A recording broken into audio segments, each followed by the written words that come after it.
Welcome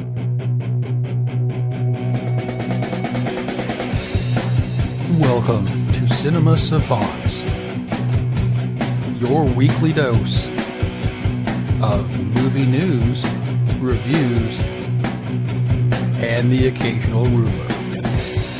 With your hosts, Todd Vandenberg, Lee Vowell, and Rob Steele. And coming up in this week's show, a wrinkly bit in DC's movie universe.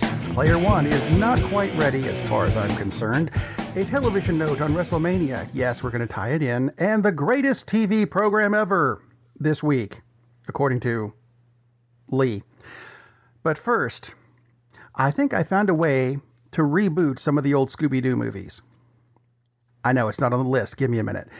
The other day, my daughter and I were watching, you remember the old Scooby-Doo movies from 72 where they'd have like a guest star, usually the Harlem Globetrotters or Batman or something, right? I try not to, but yes. Some of them were good. Anyway, there's one with Cass Elliot that my daughters really like. And I thought, and this is just because of the looks that she gives the camera sometimes. If we remove all mentions of Cass Elliot and just call her Melissa McCarthy, we've completely revamped this show and can air it again today as a new episode. Is that a good idea? I don't know. I think it might work, and it would be cheap. It would work, but it's Scooby-Doo, so no. Okay, fine. We'll go into something that started off this week. And that's still awesome. I noticed that, I noticed none of us actually went to go see the Tomb Raider movie. Because I don't think any of us were that, I don't know, were we that interested in seeing Tomb Raider come back? I wasn't. I wasn't that excited about the first one. Plus, in this one, her breasts are just too small. That's what I wanted to bring up. I don't get that. In like Todd said a little while ago in the pre-pro, do we really want to have a controversy about a movie star whose breasts are too small in the Me Too era? We can ask Ted. Ted's joining us this week. Hi, Ted. Hi, guys. How you doing? Confused. What do you think about, what's her name? Alicia Vikander's breasts. Are they not big enough for... Who cares? Tell us about breasts, Ted. I'm going to pass on this question. This is not the era to have this conversation. You'd think it wouldn't be, but it's... Even CBS picked up on this. Really? Well, yeah, the reason we're having the conversation is because there are trolls out there that, don't get out of mom's basement and feel that they have the perfect right to pass judgment on how a woman looks. And, she doesn't match that video game. And as you said in pre-pro, you never even saw the front of her in the first Tomb Raider game anyway, because it was, it's just really... We followed behind her in the game. We didn't get to see her front. I haven't seen it yet because, like basically everyone has said, is like I'm never that big a fan of the game or the movies. This actually looks like it has the potential to be the best Tomb Raider movie, just because it looks like it actually focuses on a plot instead of the way a particular actress looks. That particular actress who played Lara Croft before, a really, really good actress, but that's not why they cast her, and everybody knows that. It's really pathetic that this, like you said, that this has come up. From what I hear, the movie's just kind of like, okay, which kind of lessened my desire to go see it anyway. But, she's an excellent actress. So I hate to say this. Maybe there's something to it. I read a lot of reviews on this movie, and the best review I read said, and I'll quote, opens Friday. Oh. Wow. That's not the way you want to have your reviews go. No, I will say that I saw the headline of an article, "Will Tomb Raider beat Black Panther?" and it just made me laugh because even if it had fantastic reviews, it's like, nope, not going to happen. No. It's like, why would? Well, you would write that article and that headline just so people will click on it, and then, oh, I saw your ads, because there's no way No way on earth that would have happened, no matter how good this movie was. Todd, So. that is called clickbait. Exactly. Okay, so it's got a 46 on Metacritic, which means Yeah, pretty much. Another movie that opened recently.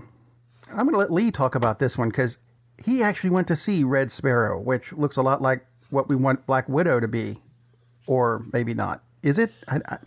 I know very little about this one. Has anybody else? Ted, have you seen Red Sparrow? I have not yet seen Red Sparrow. It's the script's written by Harry Woods, continuing his work with Redbirds from Red Robin to Red Sparrow. People can look that up if they want. That's way out there, by the way. Anyway, so both people got it. You'll be fine. Well, when the Red Sparrow comes bobbing along. So no, Red Sparrow is it's an action film, but obviously, and it's directed by Francis Lawrence, who's done a whole bunch of action films. He did The Hunger Games, Catching Fire, I Am Legend, Constantine. So I mean, it's as opposed to what I was talking about last week with the special effects for Wrinkle in Time, and I thought that director kind of lost their way. Lawrence obviously has a grasp on what he's trying to do. I just felt like this movie, Red Sparrow, it had scenes of brutality. There's a couple of rape scenes. The problem with the film is that even though I never like rape scenes, obviously, but you can have gratuitous violence if there's some kind of sense of humor at some point. Like a Tarantino film obviously has tons of violence. But I mean, the way he writes a script is there's also elements that are funny. There's no funny moments in this movie. It's basically just being hit over the head with a hammer, a very painful hammer. The actors are great. I mean, Jennifer Lawrence, Joel Edgerton, probably the main leads. There's an actor who I hadn't seen before, maybe I just missed him and stuff, named Matthias Schoenaerts. He plays Jennifer Lawrence's uncle. All the actors are good. And I think the thing I found the problem the most with the plot is, and if anybody's going to see this, I don't want to give too much away, but basically what happens is Jennifer Lawrence's character is a ballerina in Russia, and basically the state runs her life, which she's not really aware of that they're doing. She's basically only a ballerina because they allow her to be a ballerina. She gets attacked by one of her fellow ballerina people, and it turns into I, Tonya. So beat me to it. But so she ends up having to join this Russian intelligence service where she gets called upon to try to weed out a double agent or a spy, basically. But she's forced to do this, and the whole reason she's doing it is that so she can pay for her mother who's ill. And she's, her uncle is saying, yeah, we'll pay for the mother if you do all this stuff. So she does it reluctantly.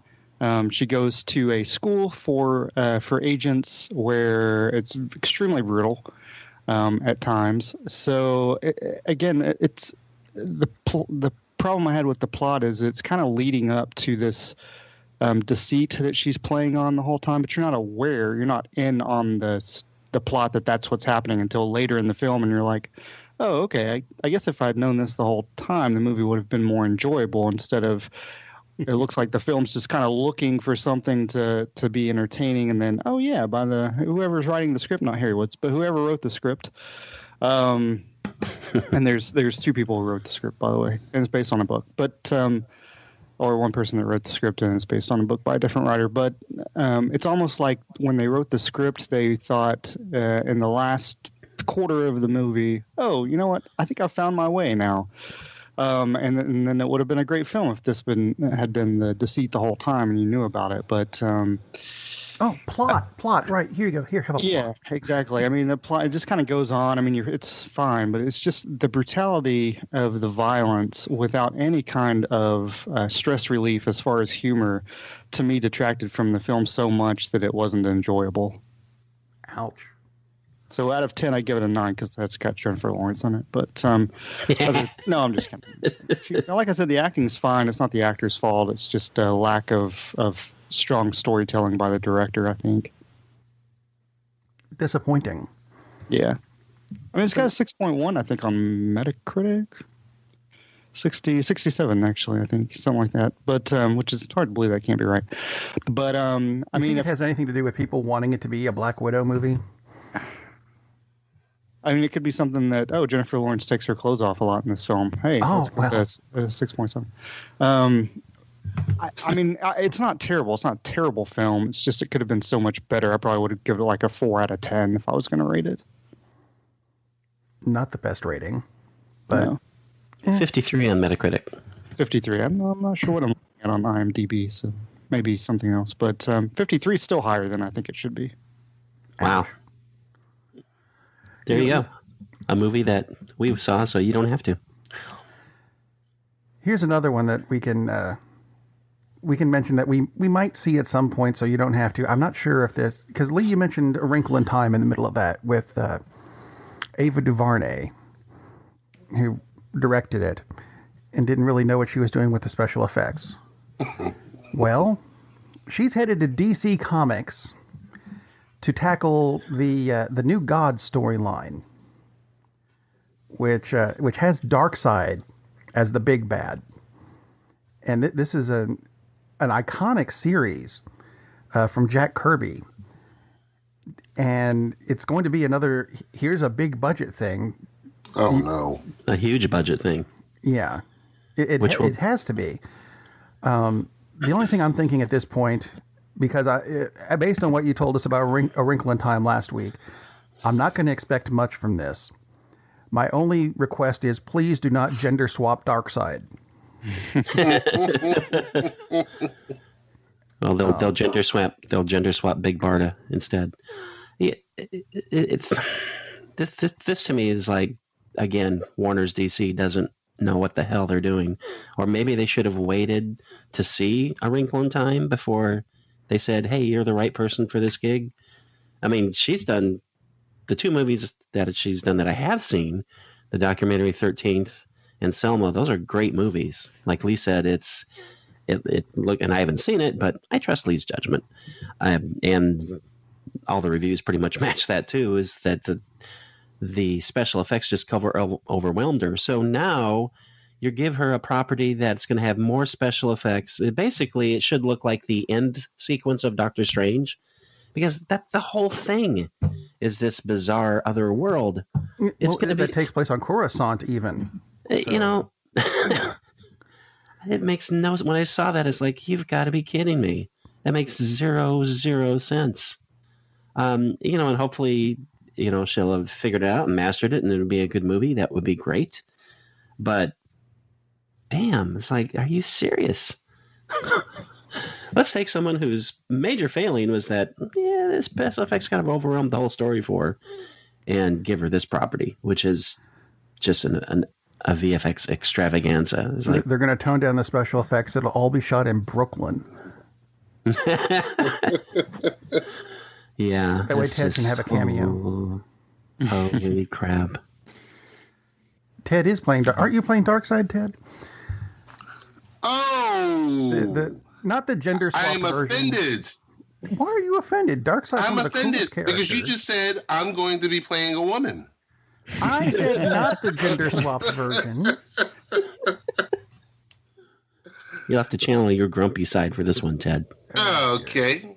Is this once again why Marvel gets it right and DC in the cinematic world gets it wrong? It looks like it's headed that way. Unfortunately, Darkseid's one of my favorite characters in the DC universe. And when I read this, I thought,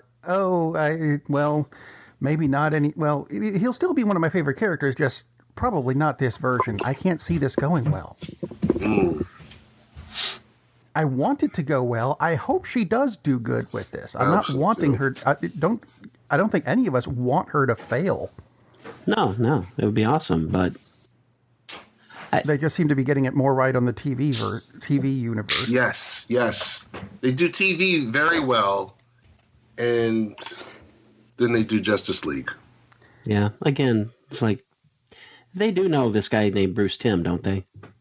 That would be awesome if they got him to do stuff.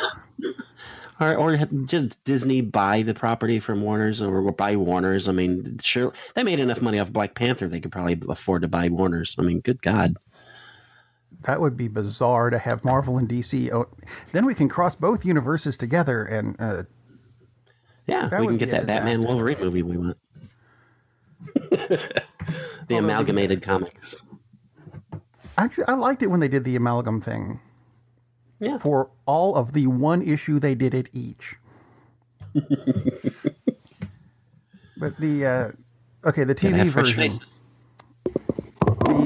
Let's see, the 17th episode of Flash for this season, which is, if I'm counting correctly, either this week or next week. I've really lost track.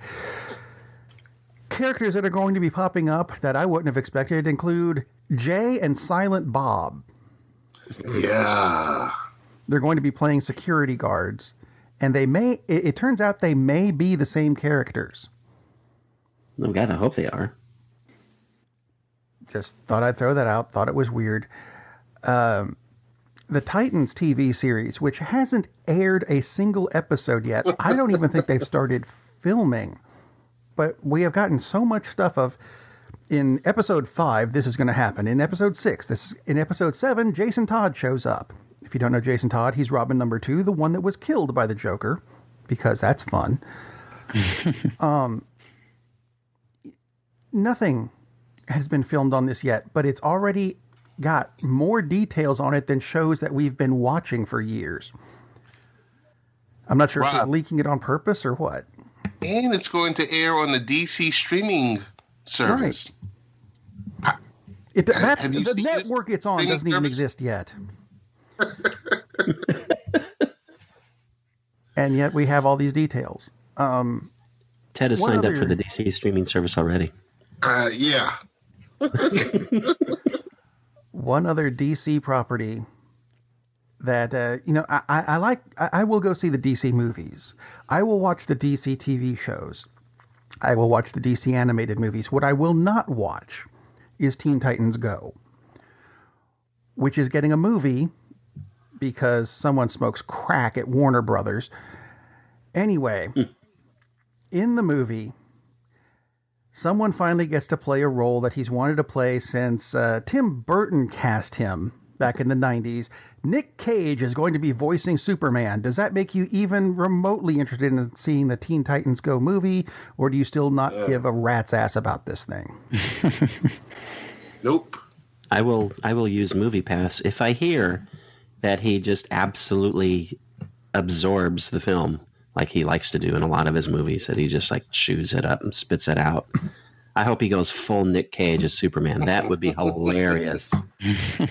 He won't, because they would fire him unless they actually have a sense of humor about it, in which, why not? I mean, just go for it. Just make this thing completely bizarre. That might make it watchable, but I doubt it.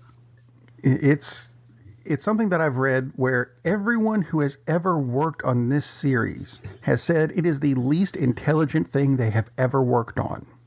But for some reason, it's still popular. This is the series that makes the least sense to me in the history of everything ever. Everyone who works on it says, God, this thing sucks. But it keeps getting renewed every year. And they're going, why do you renew this? Speaking of things that... that shouldn't go over. This might go over, although I want to get your guys' opinion on this.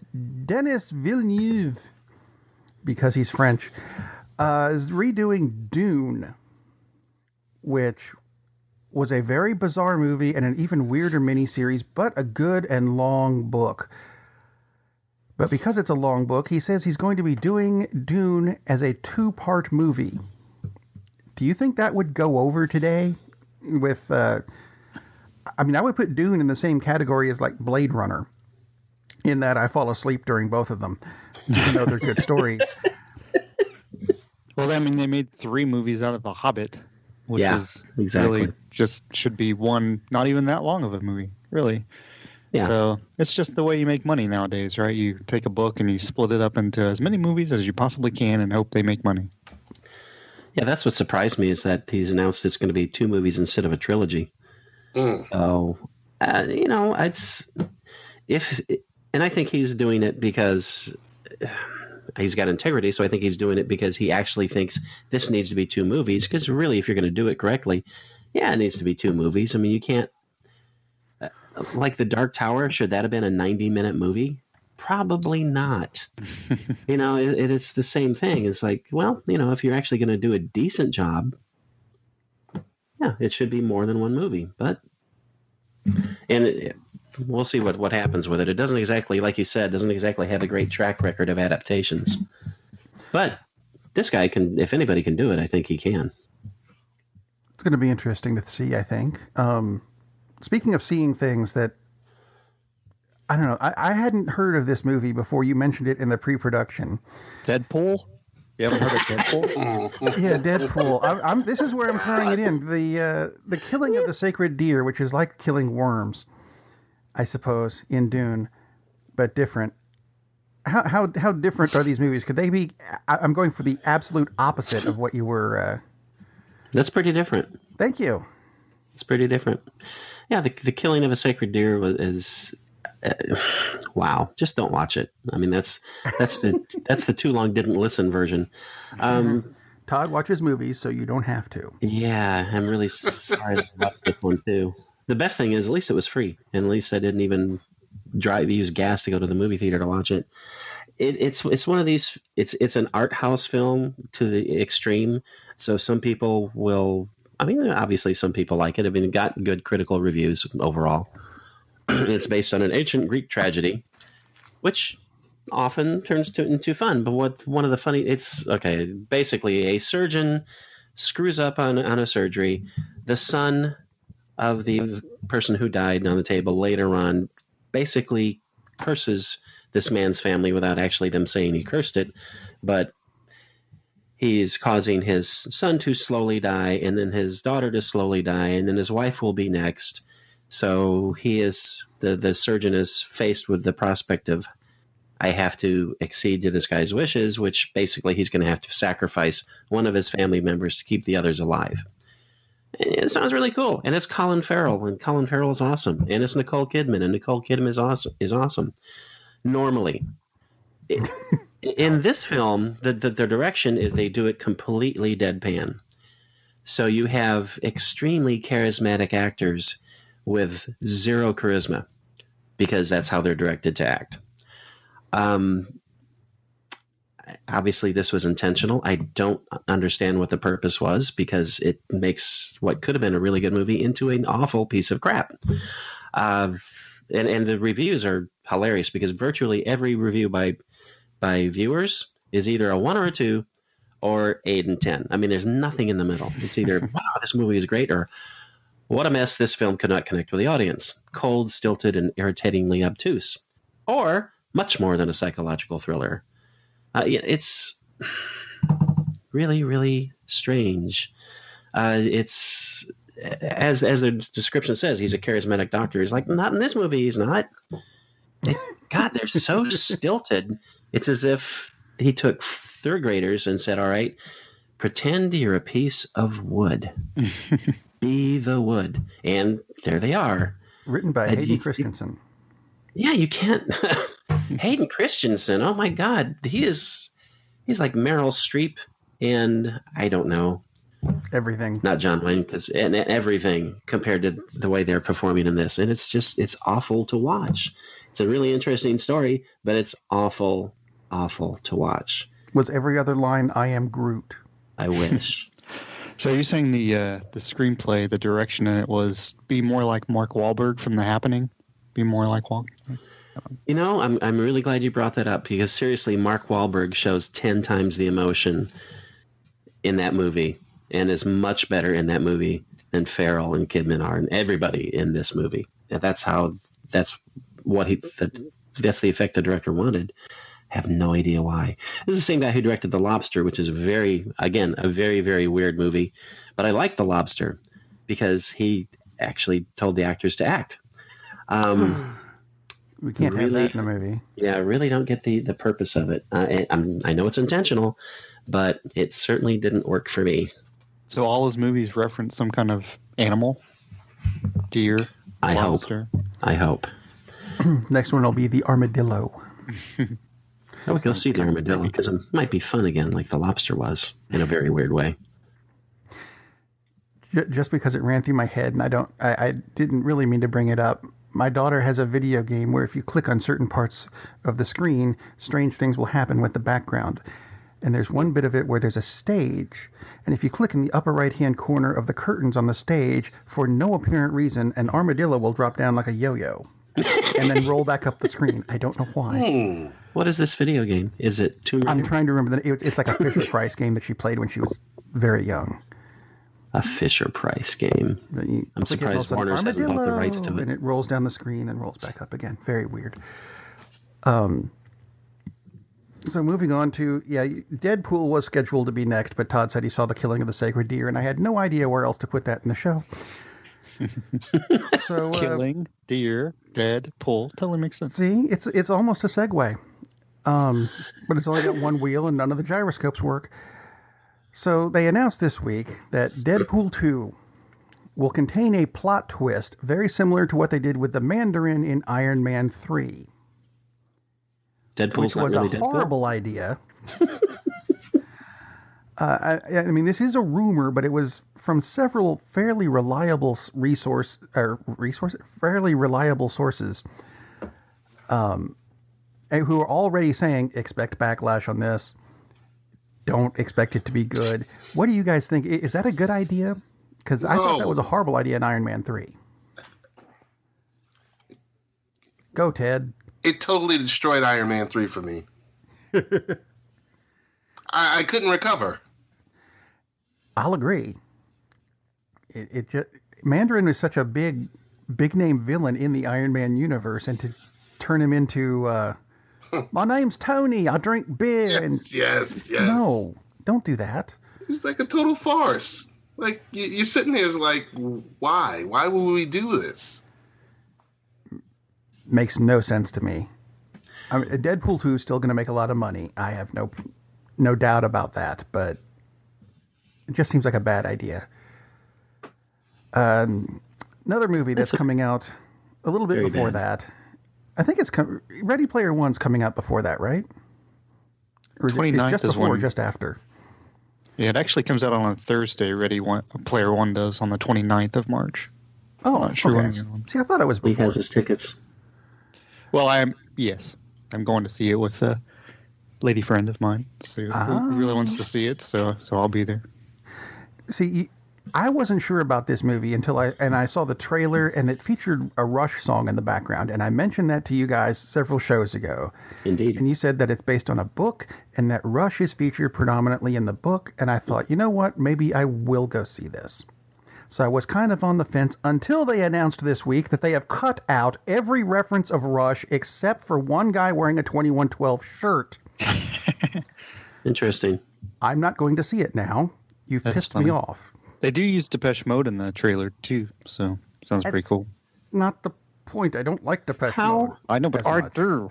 How exactly do you fail to secure the rights to Rush music, but you manage to secure the rights to virtually every pop culture thing in existence to make this movie? It's not a rights thing. They have the rights to use it. Oh, they just decided to cut it out. Oh my God! Maybe they decided to make the movie good. No, I'm just kidding. I'm totally kidding. I can cut you out of the show. Joking. Totally joking. Show's over. Saw that and it pissed me off. Okay, fine. Has anyone besides me read the book? No. I hadn't even heard of the book until the movie came out. Well, I wasn't talking about you guys. I meant our listeners. So no one. Oh. Yeah, I mean the book is fun. It's like a sci-fi pop culture Dan Brown kind of thing. It's not like, oh my God, this is deep, this is wonderful, but it's a lot of fun. And it's because of all these pop culture references. And I thought, oh, this will be a cool movie. So I had a conversation with my daughter, which started off with, if you see Ready Player One with human money, I will disown you. So, yeah. Movie pass it is. Yeah, movie passes exactly. Yeah, I'm not quite sure where the hatred came from for the for the property, but because they said, "Oh, come on, it's got Iron Giant." Yeah, maybe because I said, it's got Iron Giant in it at least twice according to the trailer, and she said, "You know what else has Iron Giant? Iron Giant." And I said, "You know what? You're right." I'm looking forward to it. It's like, I think it'll be fun. The book, like I said, the book was a lot of fun, mainly just because I want to see Freddy Krueger and the Iron Giant in the same scene. I think that will be cool. Other than that, and that's the whole point. The thing with Russia really is, because I don't really care whether Russia's in the film or not, because it's not like a key point of the but it is kind of, it's worrisome because it does make a point in the book, and it would make a point in the film because it's kind of a hidden reference that does have some meaning. So if you cut that out, what other poor decisions have you made? So it does kind of worry me. They got Ava DuVernay to do the special effects. Oh, I'm kidding. By hand. I tease. I really do. By hand. Rob, did you know it's Women's History Month? Come on. Is it? Yes. I honestly did not know that. Okay. I had no idea. I assumed that would be like October because of Breast Cancer Awareness Month.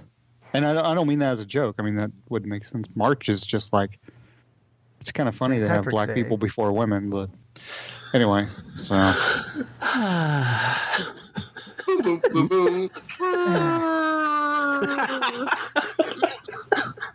Moving on to, oh great, we're going to Die Hard next. The jokes just won't. Oh, and perfect.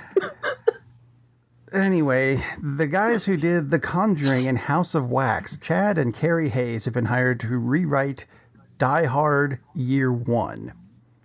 Huh? No. Wait. No. Well, I'll make it worse. They're writing it. Now, the way this was phrased was they're writing it for 20th Century Fox, which is really Disney, which is really not going to work because the PG Die Hard movies did not work. The R-rated ones after the first one had trouble working. So, no. Which leads me to the... Speaking of Disney, here's a segue. Quick follow-up on last week's Blue's Clues story. Because Die Hard and Blue's Clues, they go together. I mentioned the picture of John Cena wearing Steve's shirt. And it turns out that John Cena really does want to host the new version of Blue's Clues. Woo!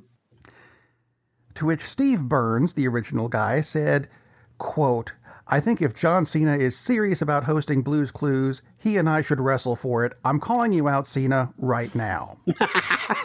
Which, as far as I'm concerned, means we have finally figured out who Cena is wrestling at WrestleMania, because they haven't been able to figure that out on the show for months now. That would be great. I might even buy it if... I was just going to say, I might buy it if that was the match. Just to see Steve again. I miss Steve. Because Joe was a twit. I didn't care for him at all.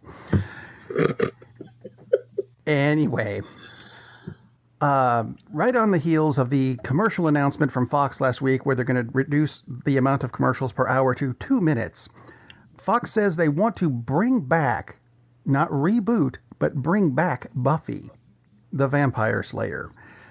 Except Joss Whedon was the creative force behind it, and until he wants to do it, it won't happen. So, Joss, I would like you to recuperate from the Justice League as long as you need to, and bring back Firefly before you bring back Buffy. There you go.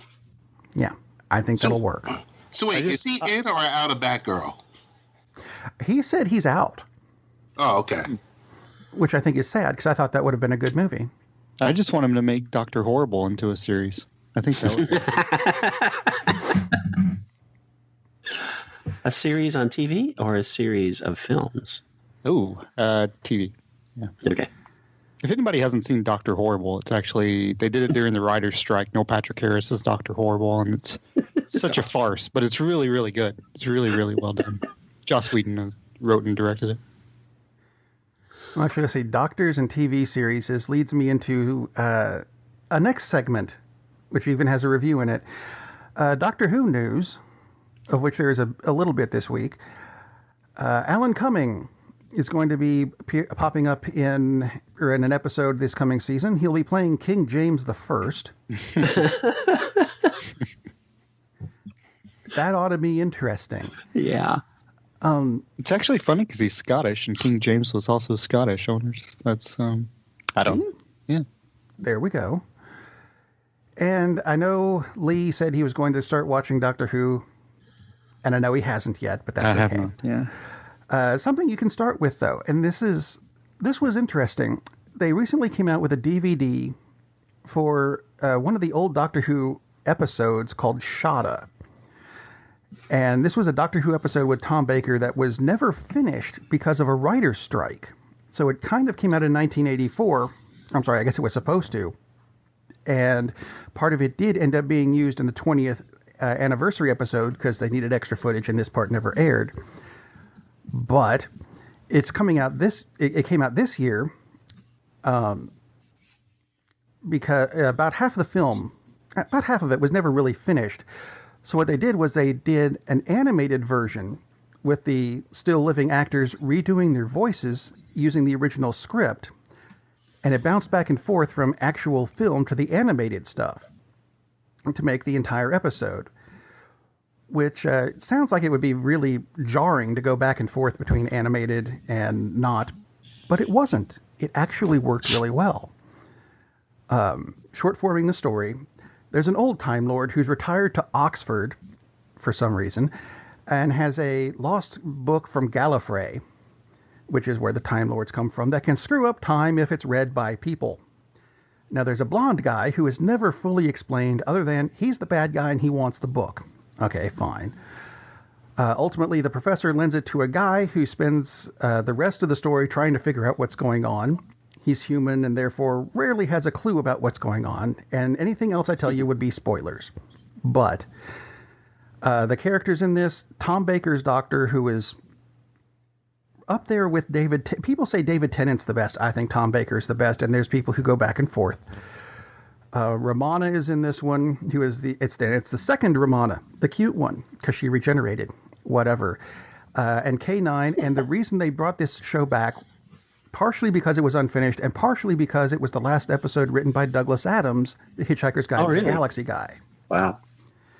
And if you watch this show and you know Douglas Adams stuff, you'll recognize a lot of this episode as being Dirk Gently's detective agency.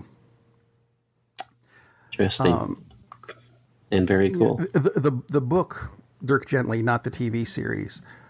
So actually, I think this was actually a worth seeing thing. I don't know if it's on Netflix. I know it's out as a DVD. It was fun, and I should explain that if you've never watched the old Doctor Who, one episode was broken up into several parts, which aired one part a week. So Shotta is really 6 episodes, or I guess 6 separate shows, but one episode, and it turns out to be about 2 hours long. So guess what? It's a movie. That's just the way old Doctor Who worked. And I think it's worth seeing. So check that out. Available now wherever DVDs are sold. If you can find a place that sells DVDs. or things are illegally streamed. I am not going there on the count of... not that we advocate that at all. We don't. Exactly. We don't want to promote that. That would be naughty of us. Because then that would be the long, dark tea time of the soul for us. Ooh. Look, a Douglas Adams reference. Anyway, speaking about time travel, and a so-called beloved show from the 90s is coming back. Again. No, not another one. Oh, no, it's not another one. It's the same one. Beverly Hills 90210 is being rebooted again. A third time? This time, Jenny Garth and Tori Spelling are returning. No word on Luke Perry or Jason Priestley. Because, I thought all of them died. Could that have happened? It's funny you said that, because I was just about to make a joke, but I thought, didn't one of them die? Last time I saw Luke Perry was in Stargate, which was what, 95? Yeah, that's weird. Something like that? I was thinking he passed away for some reason. That was a CSI episode. Nope, he's still alive. He doesn't look very good. He's only 51 years old, but he's still alive. Yay? Yeah, exactly. Yeah. Mentioned a couple of weeks ago, they're bringing Cagney and Lacey back. With Luke Perry. Well, you'd think. They finally cast Cagney and Lacey. Sarah Drew from Grey's Anatomy, I'll get that out eventually, is playing Cagney, and Michelle Hurd is playing Lacey. Any thoughts? Comments? Questions? Tell me they're going to air it on the CW. It looks like it's going to be on CBS. The parent company of CW. Mm-hmm. Is it? Yeah. Oh. It is. Yeah, I guess it is, isn't it? Okay. I couldn't tell you. Although I can tell you this. There's probably not going to be any more episodes of Sherlock. Which I think is sad, because I liked that version with Benedict Cumberbatch as Sherlock Holmes. As the Grinch. That too. And Martin Freeman as Dr. Watson. The reason they are not coming back, and I'm going to do this as a quote, and yes, I will be beeping this for airing versions. Freeman says that the series is not fun to do anymore. Here's a quote. Some of it's not fun anymore. It's not a thing to be enjoyed. It's a thing of, you better f***ing do this, otherwise you're a and that's just not fun anymore. Well. Wow, there's Internet trolls strike again. Okay. So if you like Sherlock, tough. No more Sherlock for you. Is there any indication as to who made these comments? Martin Freeman. No, to him, to make him feel that way, where there's so much... He says it's an internet troll thing. There's just a lot of people who heap on all the pressure, and he says that it's just not fun to do anymore. So it really is internet trolls. It wasn't like someone with any actual... No, it's not like Benedict Cumberbatch came up to him and said, "Look, asshole, you're going to do it like that." No, it's not like that. It's just a... Wow. That's... a lot of troll pressure. So Martin Freeman actually is Frodo and yields to pressures like that all the time. That's interesting.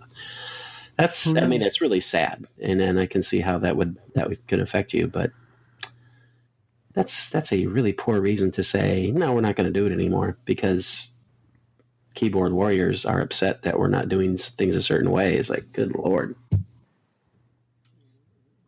Which is sad. I mean, but speaking of sad movies, I saw a trailer for a movie called Game Night, but Lee actually went to go see the movie. Lee, do you actually have Movie Pass? Is that how you went to go see this? No, actually, it's a good movie. It's really went good. to go see it on purpose. Okay, tell us about... Lee has human money. Yeah. Game Night, it's a movie. It came out in 2018. It's good. Wow. Lee. Moving on. No, it's got so Jason Bateman, who I generally like, and Rachel McAdams, who I like for, she's very attractive, but she's also she's a good actress and has a sense of humor. And Kyle Chandler's in it, and Jesse Plemons. And if anybody who hasn't seen the show Friday Night Lights, Chandler and Plemons are in it together, and they aren't in a lot of scenes, but it kind of plays off well. It'd been awesome if like Michael B. Jordan had been in it, and they just made it into a Friday Night Lights. But the premise seems really silly. It's just a group of friends who always get together and have game night. And Jesse Plemons is actually a police officer, but he's their neighbor. And there's ongoing thing about how they always just do everything they can to avoid inviting him. But Kyle Chandler is Jason Bateman's brother in the film, and Chandler is basically he's down on his luck, but he shows up. He has this really nice car. He tries to look like he's this really cool guy brother, but he's really having a hard time. So he ends up involving game night, which looks like it's almost like Clue the way they do it. As far as that's what it's supposed to be. You're supposed to have somebody come in and like break into the house and take one of them, and they think, oh, this is all game for a while, and then they realize it's not. But the thing that I said earlier about that horrible movie, which I talked about, Red Sparrow, this movie also has a lot of violence in it, but it also has a lot of humor, and it works off. And the actors are really perfectly suited for that, because Jason Bateman as I mean, it's hard to watch Jason Bateman in a serious role, and I like him, but he does well when there's some drama and some humor. This movie isn't really about the drama; it's more about the action and the comedy. But Rachel McAdams probably is the best thing about the movie. She plays a wife, but she's not like she's not a hard ass, but she's also not submissive in any way, and she ends up doing some things you wouldn't expect. So, and there's one scene that's so Jesse Plemons' character is divorced, but he still wears his wedding ring, and he has photos of his ex-wife everywhere. So he's clearly still hung up on her, and he makes no bones about that. But it's just the way he does the role. It's kind of sad and funny at the same time, which he plays it well. But there's one scene where Jason Bateman actually he gets shot by Rachel McAdams accidentally, but because she doesn't think it's a gun anyway. So he goes. Jason Bateman's trying to find out some information about one of the bad guys. So he goes into this room where Jesse Plemons has this like the shrine to his wife, and Jesse Plemons also has this dog that he just loves, this little white dog. So Jason Bateman sneaks into the room, is using Jesse Plemons' computer to try to hack into the police information IT thing to find out information about the bad guys. So while he's doing that, he's finding the information, but he's also not aware that he's bleeding. So the dog has come into the room, and Jason Bateman's typing away, and you just see the drip on the dog, and the white dog is becoming red with blood. And then I saw this in the trailer. Yeah, which is actually it's a funny scene, but it's there's a lot of scenes that are really that work really well. But yeah, and anyway, the dog starts shaking, and blood squirts everywhere all over these the pictures of the ex-wife. So it's really funny, but there are a lot of scenes like that. It's not I mean, it's a little episodic in the fact that it is a game like Clue. They're trying to go from step to step to find out what the end result is, but because of the humor, because of the actors involved in it, I thought it was really good. I mean, I'd probably give it like a 7 out of 10. Definitely worth seeing, and if people love going to a movie theater to see a movie, is it going to be huge with special effects? Of course not, but it's still worth going, especially if you have Movie Pass. It's definitely worth going to see a movie theater instead of waiting till it gets on DVD or whatever. Definitely worth seeing. Woo. Yay! So, and Rachel McAdams. Did I mention Rachel McAdams? Oh, I heard Rachel McAdams was in it. Was she any good? Her character is a lot like Doctor Strange character. No, I'm just kidding. No, she's excellent. She's very funny. That's almost a segue to, I guess, the trailers of the week, because Doctor Strange is in one of them. I think there were 3 trailers that came out this week that caught my eye. One of them was the sequel to Fantastic Beasts, called The Crimes of Grindel. I can't pronounce it. Grindelwald. I don't know the Harry Potter stuff. But you know what? This trailer actually looked like it was a good movie, even if you ignore the Harry Potter aspect to it and just watched it and go, that looks like something I might be interested in seeing. Did any of you guys get that same feeling? If you saw it, none of you watched this trailer, did you? I've seen it. Fantastic Beasts. Yeah, is that what you're talking about? Yeah, the trailer for the second one. Yeah, I agree with you wholeheartedly. I thought just from the trailer, it looks like a movie I would go see. And I didn't even see the first one, but the trailer was awesome. If the movie's anywhere close to the trailer, then it's definitely worth seeing. Ta-da! See, I finally got something right. I saw another trailer for a movie called Axis, which have any of you guys seen the trailer for this? And can you explain it to me? Because I did not understand it. Have not. I did not. There's several things that I didn't get. First off, there's a guy who is apparently our main character that I do not recognize. I don't know who the actor is or anything. Basically, he's sitting in a car having several different Bluetooth conversations with people. Most of them seem to be the cast from Criminal Minds. I don't know why. I have no idea what the plot is. There is nothing other than this guy talking in his car, which sounds like it would be a really boring movie, and it made for a really boring trailer. And then it finished this. Now, this is a new trailer. It finished by saying, coming summer 2017. which is weird because I just looked it up and Last year. What the hell? yeah, apparently it was released in September of last year. I'd never even heard of it, and it's got Sam Rockwell, He wasn't in the trailer. which makes Maybe he was one of the voices that I didn't recognize. I don't know. It was just a bizarre thing that here's a new trailer for something that came out last year. What? How? Yeah, that's interesting because you look at the cast and everyone you listed know. says voice. Yeah. Well, it's got an interesting history. It looks like the film marks the feature film directorial debut of Aisha Tyler, who raised funds for the project through a Kickstarter campaign and premiered at 19th Annual Sarasota Film Festival. So it looks in April of last year. So it looks like one of these, somebody's just pet project that they had a drive to do. So, you know how those films, if it's not a big budget thing, it kind of takes A while. Yeah. It was just weird to have it, to see, here's the new trailer. That's weird for a trailer to pop up for a movie that came out last year. Very weird. I guess the big trailer of the week was the Avengers trailer. And I found out some interesting news just before the show started. One of the big things people are wondering is, where is Jeremy Renner? Why is Hawkeye not in this? It's because Hawkeye is not in until the fourth Avengers movie. He's not in the third one at all. People wondered where Paul Rudd was. Paul Rudd has here's a pun, has a small part. Very small. Very quick. Because Ant-Man and Wasp is coming out shortly after. So that's where you can get your Paul Rudd fix. He's not really going to be in the third Avengers movie. And I didn't catch this. And I should have, and I will flog myself later for not catching it. Jeremy Renner and Paul Rudd are not mentioned on the movie poster. So we really shouldn't be expecting them. But it didn't occur to me, as I was reading the names, that Peter Dinklage is on the movie poster. Really? In the name. I have no idea who Peter Dinklage is playing in Avengers 3. Did you guys even know he was in it? Because somehow I missed that. I think he plays the station agent. Pretty sure that's what he plays.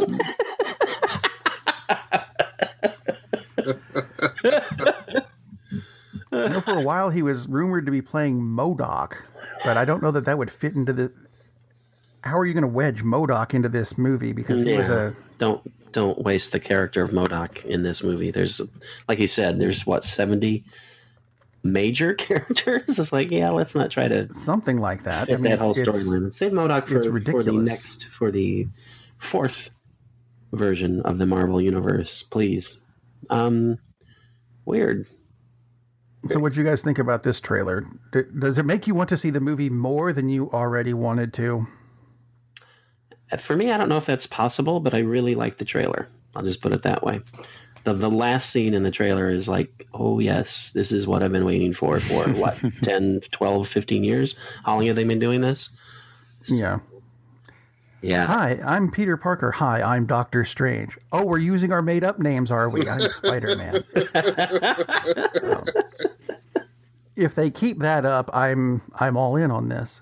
I just looked up on IMDb. Peter Dinklage is listed as nothing. Everybody has a name next to them. Robert Downey Jr. is Tony Stark. Nice. And Zoe Saldana, Zaldana as Gamora. And Peter Dinklage as... Interesting. Yeah. Who knew? Although it's interesting that Jeremy Renner is listed as being in the movie, even though they've just announced that he's not. Weird. Anyway, we're running out of stuff, so we're going to close with a new segment that Lee came up with. It's the greatest TV program of all time this week, according to us. It'll change next week, because that's the way the segment works. Lee, what is the greatest TV program of all time this week? Cagney and Lacey. Ah, okay. No, it's thank you and good night. So to me, the greatest TV show, and we all have TV shows that we all love, and most of mine actually go way back. Growing up when we didn't have so many channels, like MASH, Just not for Doctor instance. Who. Fine, I get it. Right. Well, and maybe one day, I'm not ruling it out. But to me, the show that I got the most enjoyment out of is Mad Men. because of the fairly short story arc and the Don Draper character. And John Hamm is just, you can watch John Hamm in a lot of stuff like Unbreakable Kimmy Schmidt. I don't know if you guys have seen that, but he plays a silly character. And from what I understand about John Hamm is he's kind of a silly guy. But if you watch Mad Men, you would never get that because John Hamm is so Don Draper. And really, he works in for people who haven't seen Mad Men, and shame on you, you should have. But, it's about an advertising agency in the 60s, and that's really what it's about. It's really about the 1960s and how we go from this conservative period in 1960 until this more liberal period in the late 60s, and Don Draper is having to adjust to that. And the advertising world where he works is adjusting to that, bringing in women in prominent roles and African American. So it's a great show because it never tries to be anything that it's not, if that makes sense. It's never trying to, okay, we started off this way, and even though that clearly there is an arc to the story, it's never like, about halfway through we need to switch it because we want to get more fans, we want to make more money and bring in new fans. It never tries to be anything other than what it is to me, and Todd, I know, has seen it. And it's created by the same person who did The Sopranos, so it's well done, and he has total control. Matthew Weiner has total control over the process. But Elizabeth Olsen is in it. John Hamm is in it. There's so many good actors that are in it, but they each are playing the role to me to perfection. There's not a character in the show that you're thinking, I kind of wish they weren't in it. They kind of detract from, even the smaller characters who become a little bit more abundant later in the show. None of them are, this is kind of a waste of my time. To me, the show was perfect from the show one until the very end when we made a joke about this earlier, but when Don Draper is just sitting there after going through this huge personal conflict of self-doubt, really, and he ends up, you think maybe he came up with the Coca-Cola. The what's the song? Smile. Have a Coke and a smile. Yeah. Well, I'd like to teach. Give the world a song or whatever. But yeah. Anyway, he's just sitting there, and so the great moment about the ending of the series is it leaves you. I loved how it was open ended. You're not really sure what's going to be the next step for this character or what happened to Did he create the Coke ad? Is he just literally going to sit on this beach in a place you would never expect that character to be at in the first show? Because it's ongoing, like really any great TV show would be. You don't want the characters aren't dead; they still go on because of your enjoyment in the show. And I thought that open-ended ending to Mad Men was phenomenal. But Todd might be able to jump in here and give a few things about Mad Men too. I know you enjoyed it as well. Well, the best thing about Mad Men is Iron Man's dad is in it, and one of Bill Murray's brothers is in it. Those are the only two. Yeah, I absolutely agree. I mean, it's a phenomenal show. It's amazing. It has its comic moments. It's it's a serious drama, but it's perfect the way it's portrayed. I mean, you believe that these characters are real, which is what any kind of entertainment should be. You should be invested in the characters. It's great. Absolutely great. I second what my brother Lee has said.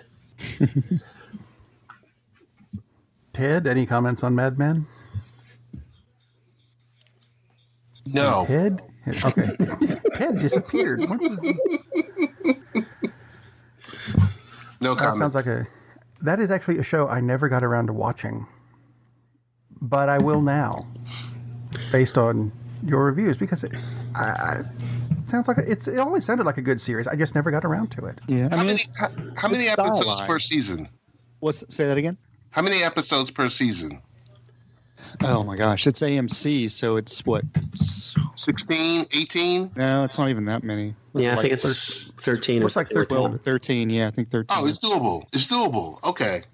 I can have that done by this afternoon. Yeah, exactly. It's one of those shows where it's 23 episodes per season, 23 episodes, and you're like, okay, when do you ever expect me to watch all of this?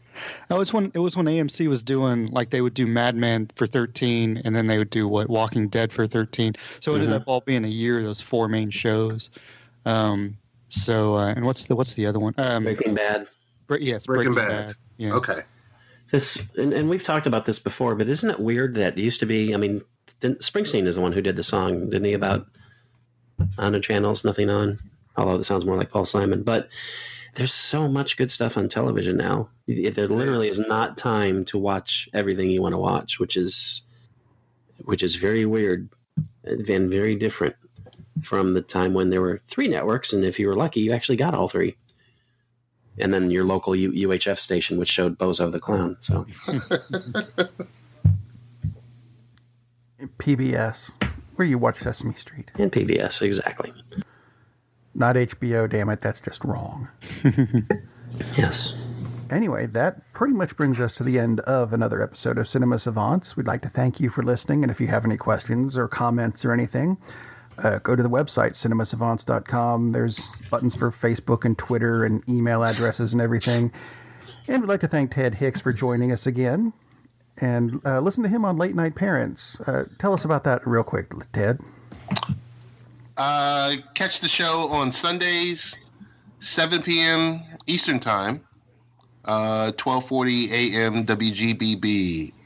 That's in New York. Or just go to 12:40 a.m. WGBB.com at the same time, and you could be anywhere on the internet and listen. All right, that's about it.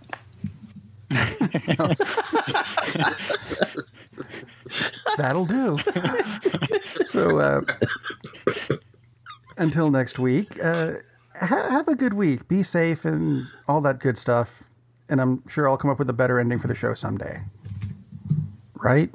Hopefully, by default. No way. No, not going to happen. No. Good night, everybody. Captain, we're losing power in the warp engines. I think we should be leaving now. I'm going to go home and sleep with my wife. And on that unusually harmonious bombshell, it is time to end. I am very disappointed! Man, we have a weird job. It's shameful, but it's a living. And like that, he's gone. Darn, that's the end.